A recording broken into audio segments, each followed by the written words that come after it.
आफ्ताब अहमद जी, हमारी बहन पूर्व मंत्री और झज्जर से विधायक गीता भुक्कल जी, आदरणीय आनंद सिंह दांगी जी, हमारे स्थानीय विधायक भारत भूषण बत्रा जी,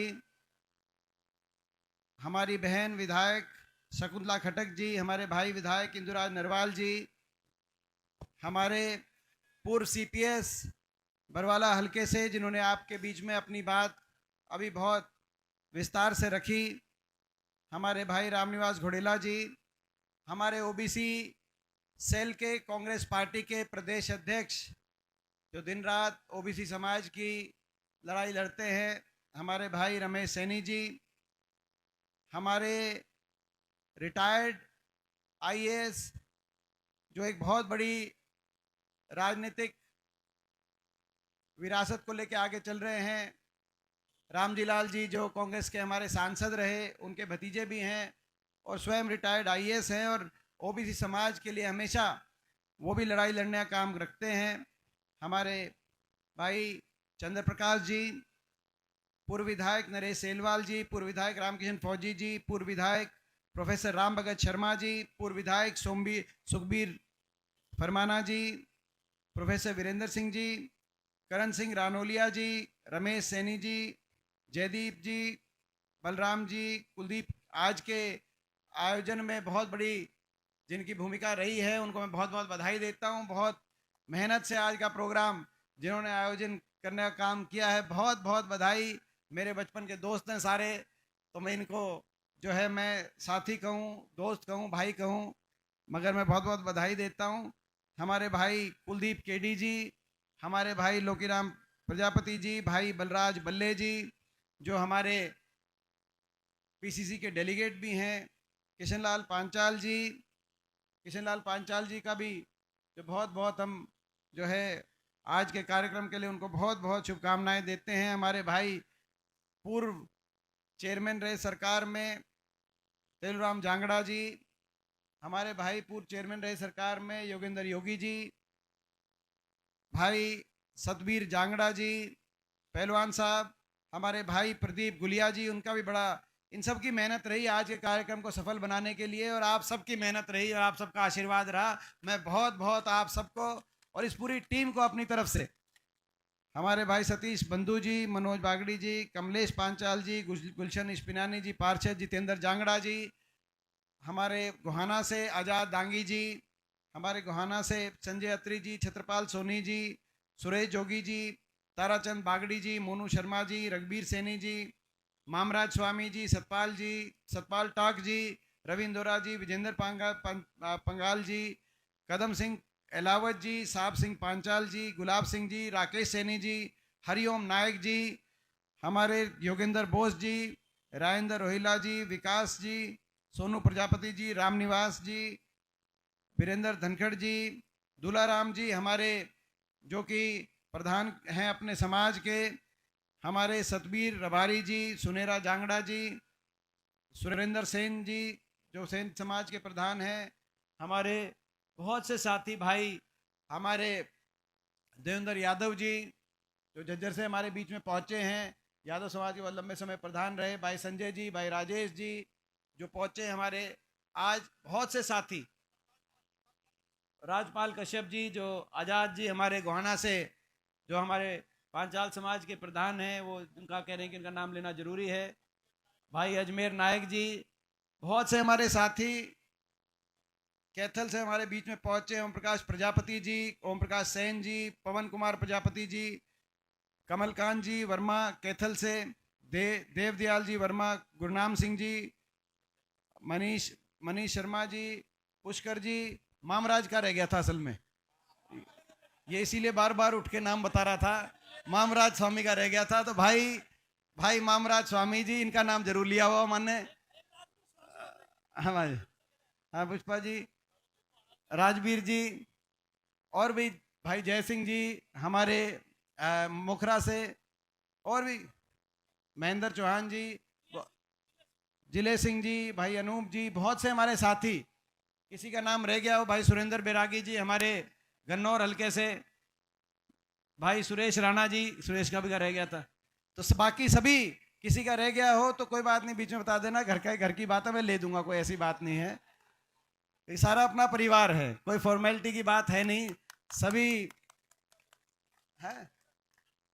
सोनू प्रजापति जी बहुत मेहनती हमारे बड़ौदा से, सभी पिता तुल्य बुजुर्ग नौजवान साथी मातृशक्ति। आज सबसे पहले मैं आज आपको इस जयंती के उपलक्ष्य पे बहुत बहुत अपनी तरफ से शुभकामनाएं देता हूं और बधाई देता हूं कि आज संत शिरोमणि श्री सेन भगत जी महाराज की जयंती को इतने भव्य रूप से मनाने का आपने फैसला लिया। आपकी बहुत दिनों से, जो सारे आयोजक हैं, आप लोगों की बहुत दिनों से मैं समझता हूं ये इच्छा थी कि एक कार्यक्रम आप बहुत अच्छी तरीके से करें, तो इस बात के लिए बधाई। और हजारों की संख्या में जो लोग यहाँ पहुंचे, मैं जब आ रहा था चारों तरफ वो रोड भी जाम थी, खाने पे भी बहुत लोग थे, यहाँ भी था, पूरा आज एक जयंती का एक मेला अपने यहाँ पे, जिसे हर्ष उल्लास से यहाँ मनाकर हजारों की संख्या में लोग यहाँ पहुंचे हैं। मैं सभी पिता तुल्य बुजुर्ग नौजवान साथी मातृशक्ति, आज सबसे पहले मैं आज आपको इस जयंती के उपलक्ष्य पे बहुत बहुत अपनी तरफ से शुभकामनाएं देता हूं और बधाई देता हूं कि आज संत शिरोमणि श्री सेन भगत जी महाराज की जयंती को इतने भव्य रूप से मनाने का आपने फैसला लिया। आपकी बहुत दिनों से, जो सारे आयोजक हैं, आप लोगों की बहुत दिनों से मैं समझता हूं ये इच्छा थी कि एक कार्यक्रम आप बहुत अच्छी तरीके से करें, तो इस बात के लिए बधाई। और हजारों की संख्या में जो लोग यहाँ पहुंचे, मैं जब आ रहा था चारों तरफ वो रोड भी जाम थी, खाने पे भी बहुत लोग थे, यहाँ भी था, पूरा आज एक जयंती का एक मेला अपने यहाँ पे, जिसे हर्ष उल्लास से यहाँ मनाकर हजारों की संख्या में लोग यहाँ पहुंचे हैं। मैं सभी का बहुत बहुत आप सबको बधाई देता हूं और शुभकामनाएं देता हूं। आज ऐसे समय पे जयंती का कार्यक्रम हम मना रहे हैं कि जयंती के इस कार्यक्रम में शामिल होने के साथ साथ राजनीति की भी दो बातें करना आवश्यक। मगर सबसे पहले मैं जयंती की बात कहूंगा और आपको मैं बधाई क्यों दे रहा हूं सारे आयोजकों को,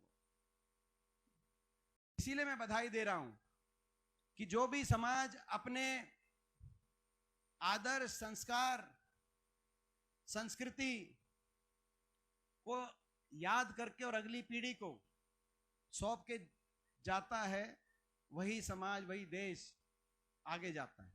जिस पेड़ की नींव ज्यादा गहरी होती है, वो पेड़ ज्यादा ऊंचाइयों को छूता है। और इसीलिए ये जयंती का इतना भव्य आयोजन आज हम याद कर रहे हैं, इस श्रद्धांजलि दे रहे हैं और नमन कर रहे हैं इस जयंती के उपलक्ष्य में। और हम अपनी अगली पीढ़ी को शिरोमणि संत सेन भगत जी महाराज की वंदना के संस्कार हम अगली पीढ़ी को सौंप के जा रहे हैं। ये कर्तव्य है, आप सबका कर्तव्य है कि हम ये काम करें। ये कृत कार्य करने का कर्तव्य आपने उसका निर्वहन किया, उस कर्तव्य का। इसीलिए मैं सारे आयोजकों को और जो आज आप सब यहाँ पे शामिल हुए हैं, मैं आप सबको इसीलिए बधाई देता हूँ, आपका मैं धन्यवाद करता हूँ। ये सही बात है कि आज थोड़ी राजनीति की बात भी, क्योंकि राजनीति की बात इसलिए कि चुनाव का डंका बज चुका है।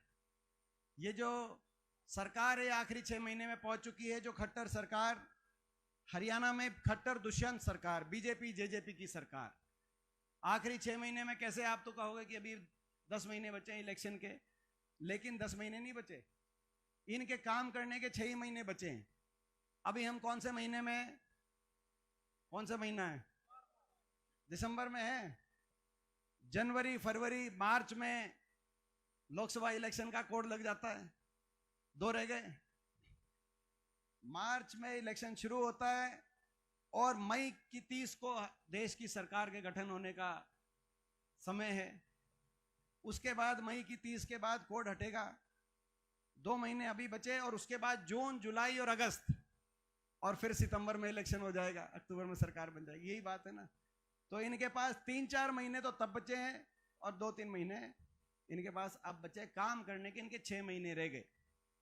तो इस सरकार ने जो काम करना था, हरियाणा का कितना विकास करना था, हर वर्ग का क्या कल्याण करना था, वो आपके सामने आ चुका है। तो आज आकलन करने का समय है, तराजू पे रख के तोल के फैसला करने का समय है कि हमारा प्रदेश हमारे प्रदेश में क्या होगा। और पूरे प्रदेश में, हरियाणा के कोने कोने में, जहां भी मैं जा रहा हूं, पूरे हरियाणा के कोने कोने में एक ही बात आ रही है। बोले पिछली बार तो थोड़ी सी 2-4 सीटों की कसर रह गई थी ना, तो बदलाव पिछली बार ही हो गया होता हरियाणा में। बोला इस बार कोई कसर नहीं रहेगी। हर हरियाणा कोने से एक ही बात आ रही है, बीजेपी जेजेपी की खट्टर दुष्यंत सरकार जा रही है और हुड्डा साहब के नेतृत्व में कांग्रेस पार्टी की सरकार आ रही है। आज कल चुनाव के नतीजे आए तो किसी ने कहा कि जी ये इलेक्शन में 2-3 स्टेटों में उतना आशा के हिसाब से फैसला नहीं हुआ जितना हम आशा कर रहे थे। हरियाणा में इतनी लहर चल रही है, कांग्रेस की सरकार आ रही है, अब क्या होगा। मैंने कहा हरियाणा में वही होगा जो तेलंगाना और हिमाचल प्रदेश में हुआ है, वही हरियाणा के अंदर होगा। ये मैंने कहा, जो तेलंगाना में प्रचंड बहुमत आया, कर्नाटक में प्रचंड बहुमत आया और 2/3 बहुमत से हिमाचल के अंदर जब सरकार बनी, जो वो सब वहां जो नतीजा आया, हरियाणा में भी वही नतीजा है। क्योंकि हरियाणा में हम मेहनत कर रहे हैं, दिन रात लोगों के बीच में लोगों की लड़ाई लड़ रहे हैं। क्योंकि हरियाणा के लोगों ने मन बना लिया, यहां की सरकार, हर प्रदेश की अलग परिस्थिति होती है, यहां की सरकार की परिस्थिति ऐसी है। खट्टर सरकार के 9.5 साल में जो प्रदेश विकास में देश में नंबर 1 पे गिना जाता था, हरियाणा प्रदेश, कांग्रेस की सरकार में 2014 से पहले हुड्डा साहब के नेतृत्व की सरकार में अगर हम याद करें, प्रति व्यक्ति आय में हम नंबर 1 थे, प्रति व्यक्ति निवेश में नंबर 1 थे, खिलाड़ियों के सम्मान में नंबर 1 थे, गरीब के कल्याण में की कल्याणकारी योजनाओं में, चाहे 100 गज के प्लॉट की बात हो, चाहे स्कूल की वजीफे की बात हो, चाहे बुढ़ापा पेंशन हो, देश में हरियाणा नंबर 1 था। 10 साल तक आपस में भाईचारे पे कभी खरोच नहीं आई। 10 साल तक खुशहाली के रास्ते हरियाणा आगे बढ़ा। कभी किसी वर्ग को, ना व्यापारी को, ना कर्मचारी को, ना दुकानदार को, ना सरपंच को, ना खिलाड़ी किसी वर्ग को धरना देना, अपने मांगों के लिए कभी धरना नहीं देना पड़ा, कभी पुलिस को कहीं लाठीचार्ज नहीं करना पड़ा। किसी वर्ग की कोई बात आई तो उस वर्ग ने सरकार के समक्ष अपनी उस समय बात रखी और उनकी सुनवाई हुई और समाधान निकालने का प्रयास हुआ। 10 साल हरियाणा आगे बढ़ा, मगर अच्छे दिनों का नारा आया कि अच्छे दिन लाएंगे। लोगों ने सोचा हरियाणा में भी क्या पता और अच्छे दिन आए। बीजेपी को लोगों ने बीजेपी का साथ दिया। 2014 में खट्टर सरकार बनी हरियाणा में, लेकिन उस सरकार ने क्या किया? जो हरियाणा विकास में देश में आगे था, कहीं मेट्रो आ रही थी तो कहीं रेल की लाइन बिछ रही थी, कहीं थर्मल का कारखाना बन रहा था तो कहीं आईएमटी के अंदर बड़े बड़े उद्योग स्थापित किए जा रहे थे, कहीं यूनिवर्सिटियां बन रही थी, विश्वविद्यालय बन रहे थे। उस हरियाणा को 9.5 साल की सरकार ने विकास की पटरी से उतारने का काम किया। उस हरियाणा को आज विकास में तो हरियाणा पहुंच गया 18वें नंबर पे देश में। नंबर 1 अगर बन गया देश में, जो दुख है हमें, तो देश में अगर नंबर 1 बन गया तो बेरोजगारी में आज हरियाणा देश में नंबर 1 बन गया। हर घर में एक पढ़ा लिखा शिक्षित नौजवान बेरोजगार, बेरोजगारों की फौज खड़ी हो गई। कोई नौजवान डिप्रेशन की तरफ, कोई नौजवान नशे की तरफ। देश में नशे में भी देश में हरियाणा और नशे से रिलेटेड ओवरडोज डेथ्स में भी देश में नंबर 1, पंजाब से ज्यादा नशा आज हरियाणा के अंदर। बेरोजगारी में नंबर 1, आज नौजवान नशे में नंबर 1। आज हरियाणा का नौजवान अपना भविष्य को अंधकार में पा रहा है। कहीं डिप्रेशन की बात, कहीं नशे की बात, कहीं अपराध की बात, कहीं घर बार बेचकर विदेश की तरफ पलायन, विदेश की तरफ पलायन की तरफ आज हरियाणा का नौजवान। ये स्थिति आज बन गई क्योंकि हरियाणा के अंदर ना तो सरकारी नौकरी मिल पाई इन 9.5 साल में, या तो नौकरियां समाप्त कर दी गई। हमारे समय अकेले शिक्षा महकमे में 1 लाख से ज्यादा की भर्ती हुई थी। 9.5 साल में जेबीटी तक की भर्ती नहीं करी, जेबीटी तक की भर्ती नहीं करी। ना तो सरकारी नौकरियां तो समाप्त कर दी गई, स्कूल बंद किए जा रहे हैं सरकारी, जहां पे गरीब का बच्चा पढ़ता है। कहीं बड़े बड़े उद्योगपतियों के हवाले रेलवे, एयरपोर्ट, पोर्ट, सरकारी नौकरियां या तो समाप्त की जा रही हैं, कच्चों में परिवर्तित की जा रही हैं। हरियाणा कौशल निगम के माध्यम से, जहां बिना रिजर्वेशन के बैकडोर से लोगों को लगाया जा रहा है, या तो प्राइवेट में रेलवे की नौकरियां खत्म, वहां भी कोई किसी वर्ग के, किसी वंचित वर्ग के अधिकार का प्राइवेट के अंदर कोई ध्यान नहीं रखा जा रहा, जिन कंपनियों को दे रहे हैं। या कच्चे के कौशल, कहीं कौशल निगम की बात आती है, यहां तक कि फौज अग्निवीर योजना लेके आए हैं। फौज में भी 4 साल के बाद बिना पेंशन के घर वापस, वहां भी कच्ची। देश में सबसे ज्यादा बेरोजगारी, आज हरियाणा प्रदेश में ऐसी स्थिति बन गई। आज हम इस अवसर पे सैन जयंती के इस पावन अक्षर संकल्प लेते हैं कि इस कौशल निगम को समाप्त करेंगे। हरियाणा के अंदर पक्की भर्ती, ये जितने भी कौशल निगम से में हैं इनमें और इनकी सारे पदों में, और जो बाकी पद हैं इन्होंने जो समाप्त किए हैं, 2 लाख से ज्यादा ऐसे पद हैं। पक्की भर्ती हरियाणा के अंदर, और उस पक्की भर्ती में हर वर्ग का और ओबीसी समाज का जितना अधिकार है, उन ओबीसी समाज का 2 लाख भर्ती आते ही 2 लाख भर्ती हरियाणा के अंदर लागू करने का काम करेंगे। आज बेरोजगारी की चपेट में जो हरियाणा का नौजवान है, उसको रोजगार सृजन में हरियाणा को नंबर 1 बनाने का हम संकल्प आज ले रहे हैं। जो बेरोजगारी में आज नंबर 1 है, बेरोजगारी में नंबर 1, महंगाई में आज प्रदेश सबसे ज्यादा वेट, क्योंकि सबसे ज्यादा कर्जा चल गया, अर्थव्यवस्था चौपट हो गई। खट्टर सरकार में कोई इंडस्ट्री आई नहीं, सबसे ज्यादा टैक्स लग गया। अभी मैं चुनाव में गया राजस्थान में मैं बताना चाहता हूं आपको, राजस्थान में जो हरियाणा के साथ वाले सारे जिले हैं, चुरू, झुंझुनू, सीकर, जयपुर तक 34 सीट हैं। 34 में से 30 सीट कांग्रेस पार्टी जीती, और इसी नारे पे जीती। सारी सीट जो 7 लगती सीट हैं, इसी नारे पे जीती कि भाई हरियाणा से सस्ता डीजल, हरियाणा से सस्ता पेट्रोल, हरियाणा से सस्ता गैस का सिलेंडर। यहां पे सबसे महंगा, देश में सबसे ज्यादा महंगाई कहीं देखनी है तो हरियाणा आइए। डीजल, पेट्रोल, रसोई गैस का सिलेंडर, बच्चों की स्कूल की फीस, बिजली के बिल, काम किया नहीं, महंगाई का बोझ हर परिवार के ऊपर, महंगाई का बोझ, बेरोजगारी का बोझ। और 1 नंबर और बना दिया हरियाणा देश में, किस चीज में? भ्रष्टाचार में देश में नंबर 1 हरियाणा। क्योंकि गठबंधन जो हुआ, ये बीजेपी का, जेजेपी का, खट्टर और दुष्यंत का गठबंधन, ये गठबंधन किसी ऐसे आधार, जनहित के आधार पर गठबंधन नहीं हुआ। आप जानते हो, इन्होंने कहा कि हम समर्थन दे रहे हैं, 5100 बुढ़ापा पेंशन पे समर्थन दे रहे हैं, और हरियाणा के नौजवानों को 75% आरक्षण मिले फैक्ट्रियों में, इस आधार पे समर्थन दे रहे हैं। मैं पूछना चाहता हूं आपसे, आज 4.5 साल के बाद वो 5100 बुढ़ापा पेंशन आई है या नहीं आई है? वो 5100 पेंशन नहीं आई। वो 75% रिजर्वेशन फैक्ट्रियों में हुआ है या नहीं हुआ है? नहीं लागू हुआ 4.5 साल। इस आधार पे समर्थन नहीं दिया था, इस आधार पे गठबंधन नहीं हुआ। भ्रष्टाचार की फाइलों को दबाने के लिए, हरियाणा को लूटने के लिए महकमे बांटे गए। शराब का महकमा इसको दे दो, एक्साइज का उसको दे दो, माइनिंग का इसको दे दो, और आपस में महकमे बांटकर हरियाणा की जनता को लूटने का काम करो, और हरियाणा को भ्रष्टाचार की भेंट चढ़ा दो। खुला भ्रष्टाचार अगर देश में कहीं, इतिहास में कहीं हुआ, तो ऐसा भ्रष्टाचार हुआ कि दुष्यंत चौटाला के विधायक, खुद ही दादा गौतम नारनौंद वाले विधायक ने, जहां से प्रोफेसर राम भगत शर्मा जी आए नारनौंद से आज चल के हमारे बीच में, उन्हीं की स्टेटमेंट आई। क्या स्टेटमेंट आई? बोला खोपर बढ़ गया सरकार में। और फिर दूसरी स्टेटमेंट आई, बोला खोपर एक लाए जीमन लग रहा है। ये जीमने के लिए सरकार बनी है।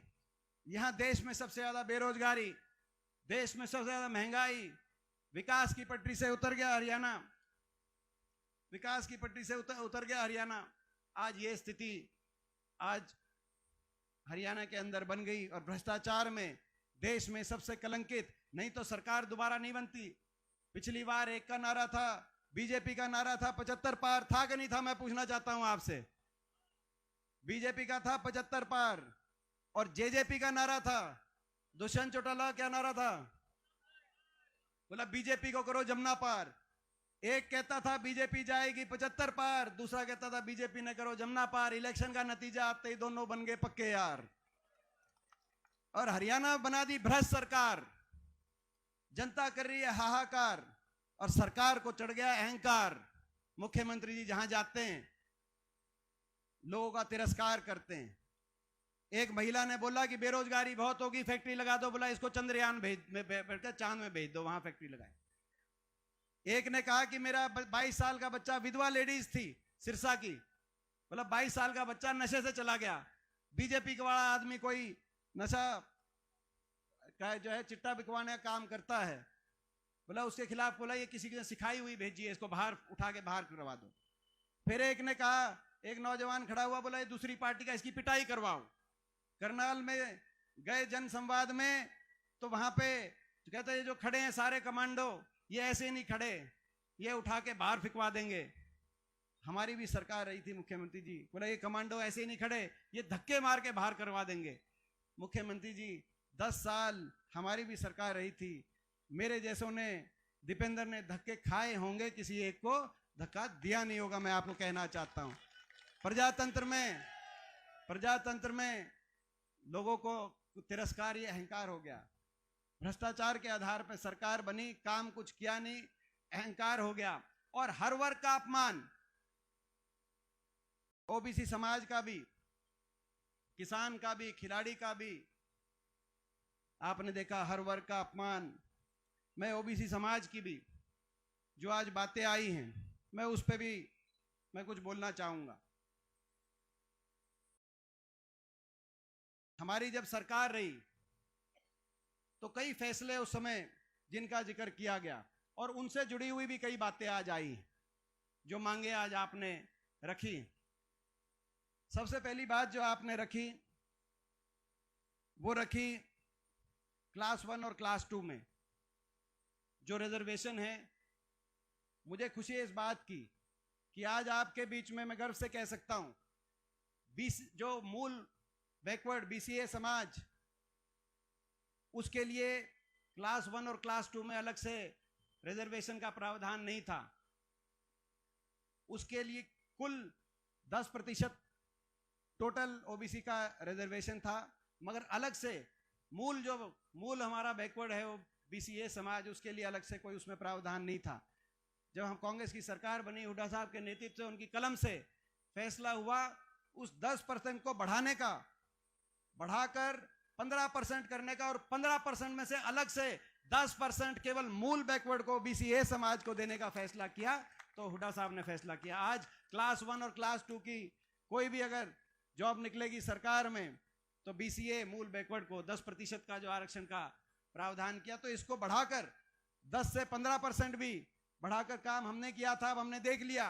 आज हम सरकार से कहना चाहते हैं, 9.5 साल तक आपने ओबीसी समाज को कहा कि इसको और बढ़ाएंगे और जनसंख्या के आधार पर अधिकार दिलवाएंगे, लेकिन आपने 9.5 साल तक, हमने तो 10 से 15% किया था, आपने तो 0.1% भी आगे उसकी सुई नहीं बढ़ाई। हम कहना चाहते हैं अभी आवाज 6 महीने हैं, आप आपने किया नहीं, मगर जाते जाते भी कर दोगे, हम धन्यवाद करेंगे। और आप नहीं करोगे तो 15% भी हमने किया था, इसको आगे बढ़ाने का काम भी हम करेंगे, हम कहना चाहते हैं।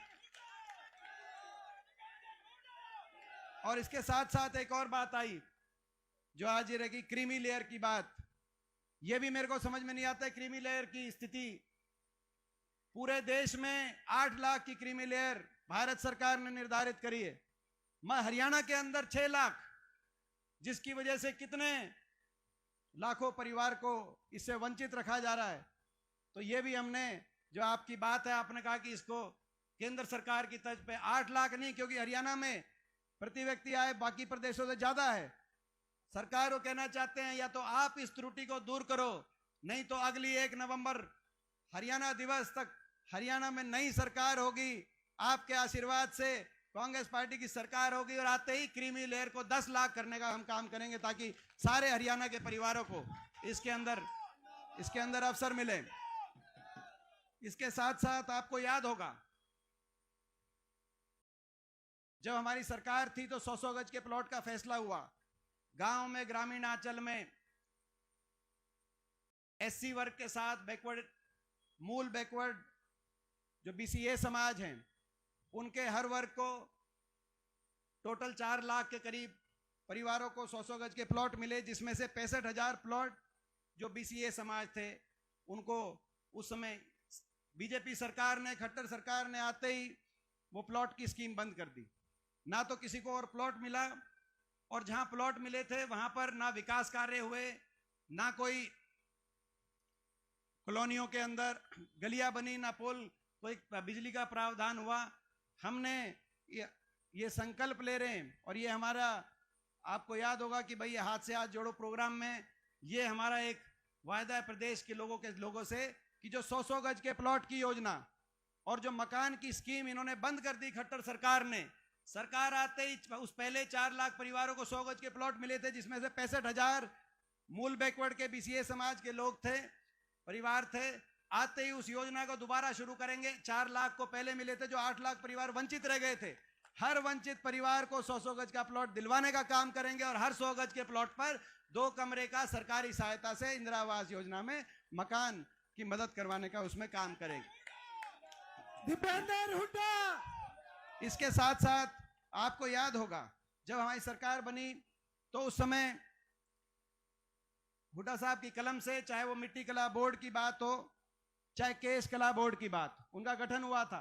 योगी जी बैठे हैं, उस बारे में बताएंगे। लेकिन और केवल यही नहीं, गठन नहीं हुआ था, मगर साथ में हमारे परंपरागत प्रजापति समाज से भाइयों को मिट्टी के बर्तन के लिए गांव के अंदर 5 एकड़ जमीन, पंचायती जमीन रिजर्व करने का भी उस समय कानून सरकार ने बनाने का कार्य किया था। मगर फिर सरकार बदल गई और जिस रूप से क्रियान्वयन किया जाना था और ये बोर्ड जिस रूप से चलने चाहिए थे, उस रूप से बोर्ड इनके अधिकार, जैसे पंचायतों के अधिकार छीन लिए, ऐसे इन बोर्ड्स के भी अधिकार छीन लिए। तो भाई इन बोर्ड्स को भी पूर्ण अधिकार भी मिले और दिलवाने का काम, इन बोर्ड्स को और मजबूत करने का हम काम आने वाले समय में करेंगे। इसी तरीके से जैसे कहा गया कि भाई जो पिछली जब हमारी सरकार थी तो पहली बार, ये रामनिवास जी ने कही बात, बैकवर्ड क्लास निगम ने पिछले और गरीब वर्ग के 450 करोड़ कर्ज माफ करने का काम किया। वो इसीलिए किया क्योंकि किसान का कर्जा माफ हुआ। दराती और हथौड़ा ये मेल भगवान ने बनाया है। किसान और कामगार, ये किसान और कामगार, ये ऐसे दो, मैं समझता हूं कि ऐसे 2 स्तंभ हैं जिनके ऊपर हमारी सृष्टि बसी हुई है। और जब किसानों का कर्जा उस समय माफ हुआ था तो साथ साथ पहली बार बैकवर्ड क्लास निगम का भी 450 करोड़ का कर्जा माफ हुआ। एक बात इसको लेकर मेरे पास ये सुझाव आया है, चंद्र प्रकाश जी ने कहा कि भाई जैसे कॉर्पोरेटिव बैंक में 0% तक बिना ब्याज के कर्जा मिलता है, शॉर्ट टर्म कर्जा, बैकवर्ड निगम में भी जो कामगार समाज है, जो कारीगर समाज है, उनको अपने बिजनेसेस के लिए, उनके काम करने के लिए बिना ब्याज के कर्जा। मैं सरकार से मांग करता हूं जयंती पे, अभी तो 6 महीने सरकार के हैं, आप काम करो, या तो आप ये काम करो, नहीं तो सरकार बनते ही उसी तर्ज पे जो कोऑपरेटिव में जो जिस ब्याज पे मिलेगा, बैकवर्ड निगम में उसी टर्म्स एंड कंडीशन पे मिलेगा। ये आज हम कहना चाहते हैं। इसी तरीके से जो खेत में मजदूर है और किसान, खेत में अगर किसी की डेथ हो जाए तो 5 लाख का हम करके गए थे राजीव गांधी योजना, लेकिन इन्होंने तो बढ़ाया नहीं सरकार ने, आज भी वही सेम टू सेम है, लेकिन इन्होंने कम कर रखी बता रहे हैं। लेकिन उसमें मजदूर थे, मजदूर और किसान तो शामिल थे, लेकिन कोई कामगार, कोई कारीगर, कोई मूल बैकवर्ड समाज का हमारा साथी अपना काम करते हुए, अपनी तो जो है अपने कला से जुड़ा हुआ कोई काम करते हुए, दक्ष समाज से हमारा कोई साथी तो अपना कार्य करते हुए, वो अभी कवर नहीं है। तो सरकार से हम कहना चाहते हैं वो भी आप करो, नहीं तो भाई ये भी सेम टू सेम योजना, तो जो योजना यहां पे रहेगी वही योजना। एक और बात कही कि भाई राजनीतिक प्रतिनिधित्व, जो मैं एक बात अपने आप अभी कहने की जरूरत नहीं है, राजनीतिक प्रतिनिधित्व पर हमारे समाज जो ओबीसी समाज है, और ओबीसी ये बात विशेष तौर से कहा कि भाई ओबीसी समाज और खास तौर पे जो मूल ओबीसी समाज, उसमें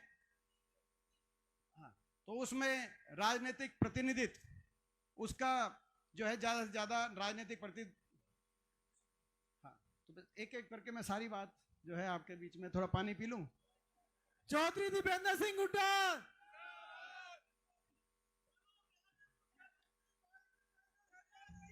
जय राजनीतिक प्रतिनिधित्व की बात की। आपको याद होगा जब आपकी सरकार थी कांग्रेस पार्टी की हरियाणा में, तो उस समय विभिन्न बोर्ड और कॉरपोरेशन के अलग अलग जगह ये सुनिश्चित किया गया था, चाहे रामनिवास घोड़ेला जी हो, चाहे भूपेंद्र गंगवा जी हो, चाहे तेलुराम जांगड़ा जी हो, योगेंद्र योगी जी हो, सुरेंद्र चाहे सेन जी हो, कमलेश पांचाल जी हो जो बैठी है महिला आयोग की उस समय चेयरमैन थी, चाहे बलराज बल्ले जी हो, राजेंद्र पाल गडरिया जी हो, टीपी बोस जी हो, छोटा सिंह चौहान जी हो, उषा शर्मा जी हो, बहुत से हमारे। और राज्यसभा में जो पहली सीट आई थी जब कांग्रेस सरकार बनते ही, तो डॉक्टर राम प्रकाश जो 2 बार लगातार राज्यसभा में रहे और कांग्रेस के कार्यकारी अध्यक्ष हुड्डा साहब के साथ अगर कांग्रेस में एक कार्यकारी अध्यक्ष रहे तो डॉक्टर राम प्रकाश रहे। आज हम उनको भी याद करते हैं, उनका बहुत संघर्ष रहा, डॉक्टर राम प्रकाश का, रामजी लाल जी का बहुत संघर्ष रहा। आज चंद्र प्रकाश जी बैठे हैं। और तो राजनीतिक प्रतिनिधित्व, मैंने इस बात को मैंने पिछली बार जब कार्यक्रम हुआ तब भी कही थी, ये वो समाज ऐसा समाज है जिसकी जो बहुसंख्यक समाज है, अगर इनकी, इसीलिए हम जब कास्ट सेंसस की बात आती है तो उसका समर्थन हम इसीलिए करते हैं कि हर समाज को पूर्ण अधिकार मिले, जनसंख्या के आधार पे हर समाज का अधिकार होना चाहिए। ऐसा समाज है मूल ओबीसी समाज जिनकी संख्या अगर पूरे हरियाणा में या पूरे देश में गिनेंगे तो बहुसंख्यक समाज है, लेकिन एक किसी विधानसभा में उतना नहीं होता, इसीलिए उतने विधायक या उतने सांसद नहीं बन पाते। तो ये मैं आज आपको कहना चाहता हूं, मैं आपका हूं, आप मेरे हो। इस बात का जो आपके दिल में टीस है, इस बात की टीस मेरे दिल में भी है। और यही कारण था जब महिला आरक्षण बिल आया, अभी देश की पार्लियामेंट में, संसद में महिला आरक्षण बिल आया, तब मैंने महिला आरक्षण बिल में देश के 750 सांसदों में अगर कोई एक सांसद था जो उस महिला आरक्षण बिल में जो ये अमेंडमेंट जिसने संसद के अंदर लेके आए कि भाई महिला आरक्षण के साथ साथ मूल बैकवर्ड समाज का भी रिजर्वेशन लोकसभा की सीटों में होना चाहिए, तो वो दीपेंद्र ने वहां पे अमेंडमेंट लेके आए संसद के। आपने संसद की प्रोसीडिंग आपने संसद की प्रोसीडिंग्स देखी होंगी, बाकी वो प्रोसीडिंग्स संसद में वो अमेंडमेंट लेके आए, मगर सरकार हमारी नहीं थी। और मैं सर ये कहना चाहता हूं, इस पे सभी पार्टियों को हर बात से ऊपर उठकर हमारे मूल बैकवर्ड समाज को किस रूप से, जो बहुसंख्यक समाज है, इसीलिए कास्ट सेंसस भी हो, जातिगत जनगणना भी हो, उनको अपनी जनसंख्या के अनुसार अधिकार भी मिले, और संवैधानिक रूप से जो विधानसभाओं और संसद के अंदर संवैधानिक रूप से भी उनकी जितनी जनसंख्या है उस हिसाब से उनको प्रतिनिधित्व मिले। ये मैं समझता हूं देश के अंदर ये बात लागू होनी चाहिए। और इसके लिए मैंने महिला आरक्षण में जब वो अमेंडमेंट में लेके आया, वो रिकॉर्ड की बात होती है अमेंडमेंट में, तो जब अमेंडमेंट लेके आए तो इस बात को समझ के, मैं सोच समझ के मैं वो अमेंडमेंट लेके आया था। और उसके लिए जब लेके आया तो लड़ाई लड़ेंगे, मगर उसके अभाव में भी, एक पत्रकार साथी मेरे से पूछ रहे थे उस दिन, उसके अभाव में भी जहां तक हमारी पार्टी की बात है, जितना जो हमारी पार्टी में, चाहे पार्टी की बात हो, पार्टी में चाहे टिकटों की बात हो, चाहे अभी संगठन बने संगठन की बात हो, जितना ज्यादा से ज्यादा हो सकेगा आपका प्रतिनिधित्व सुनिश्चित करने की जिम्मेदारी आज हम ये संकल्प लेते हैं कि उसका प्रतिनिधित्व आपको पार्टी के अंदर ज्यादा लिया जाए। तो भाई आज ये संकल्प लेते हैं कि हरियाणा में विकास का पहिया दोबारा घूमे, आने वाला समय बदलाव का हो, हरियाणा दोबारा विकास की पटरी पे चढ़े, हरियाणा देश में दोबारा नंबर 1 बने, बेरोजगारी में नहीं रोजगार सर्जन में हरियाणा देश में नंबर 1 बने।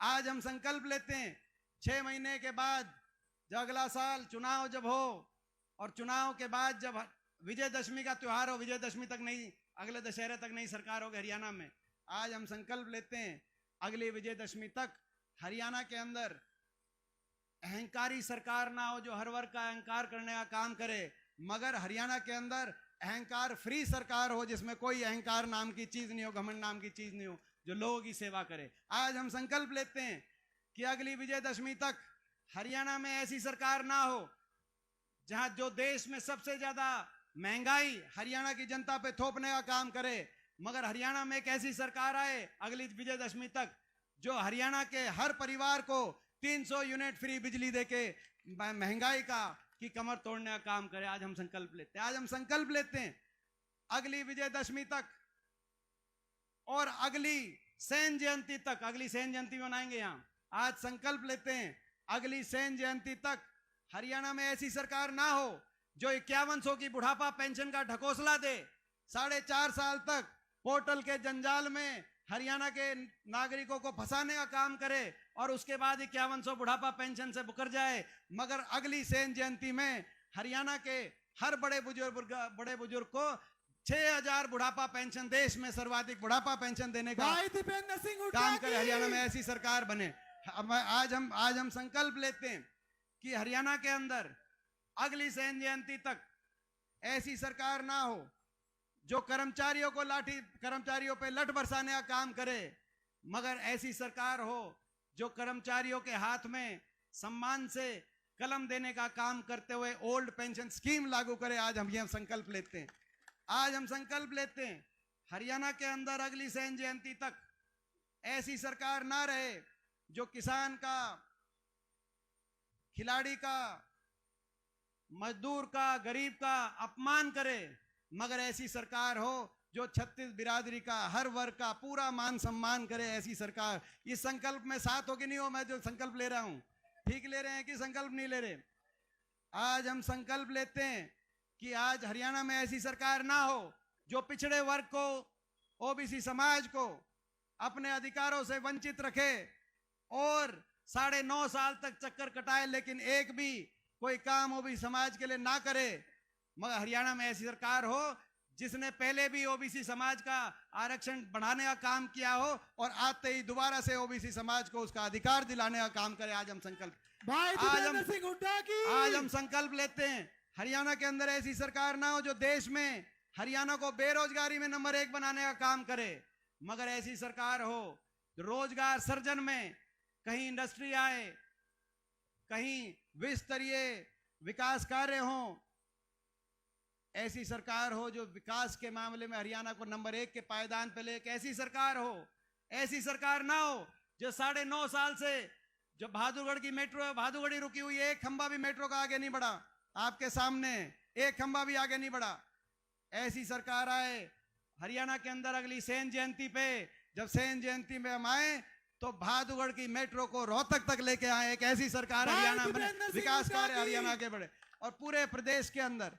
महम का एयरपोर्ट डांगी साहब बताएंगे, ऐसी सरकार बने जो एयरपोर्ट लेके आए, कहीं एम्स लेके आए, कहीं जो है रेल की लाइन और कहीं विकास कार्य। तो मैं आप सबसे पूछना चाहता हूं, आज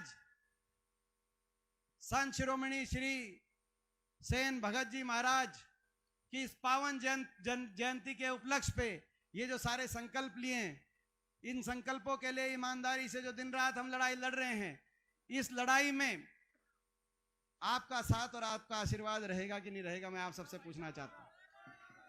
आप मेरे को जानते हो, मेरे को बचपन से जानते हो, मेरी आत्मा को पहचानते हो। जो इंसान जिसे कहते हैं वो उस इंसान को आप जानते हो कि नहीं जानते हो? तो भाई मैं यही पूछना चाहता हूं आपसे, क्योंकि साजिश और षड्यंत्र रचे जाएंगे, चक्रव्यूह रचे जाएंगे। इनके पास बहुत कुछ है, इनके पास सत्ता बल है, असीम सत्ता बल, इनके पास असीम धन बल भी है। हजारों करोड़ इनके बैंक खातों में है बीजेपी वालों के। सत्ता बल भी है, धन बल भी है, मीडिया का बल भी इनके साथ है, तंत्र बल भी इनके साथ है। मेरे पास कुछ है तो आपका आशीर्वाद है और अपनी ईमानदारी है, उस आशीर्वाद में कसर मत छोड़ना। मैं ये कहना चाहता हूं, मैं पूछना चाहता हूं कि भाई आशीर्वाद में कोई कसर तो नहीं छोड़ोगे भाई? ये चक्रव्यूह रचा जाएगा, क्योंकि विपक्ष में कोई भी ईमानदारी से इनसे लड़ाई लड़े तो उस आवाज को कुचलने के लिए चक्रव्यूह रचने का काम करते हैं। मगर दिखा दिया, हम धन्यवाद करते हैं जहां वो ईमानदारी से लड़ाई लड़ी गई। तेलंगाना में देख लिया आपने, हिमाचल में देख लिया, कर्नाटक में देख लिया। मगर मैं कहना चाहता हूं चेतावनी के साथ, बीजेपी को आज कहना चाहता हूं चेतावनी, हमारी सेन जयंती के उपलक्ष्य में चेतावनी भाजपा नोट करे कि जो तेलंगाना में और हिमाचल में तेलंगाना और हिमाचल तो तेलंगाना हिमाचल तो झांकी है, असली पिक्चर हरियाणा में दिखाना बाकी है। आज ये आह्वान करना चाहते हैं आप सबका बहुत बहुत धन्यवाद। और भाई एक नारा मेरे साथ लगाकर आज की सभा में सारे साथ शामिल होंगे उस नारे में। बोलो संत शिरोमणि सेन भगत जी महाराज की जय, ओबीसी समाज की जय, ओबीसी एकता जिंदाबाद, ओबीसी समाज की जिंदाबाद।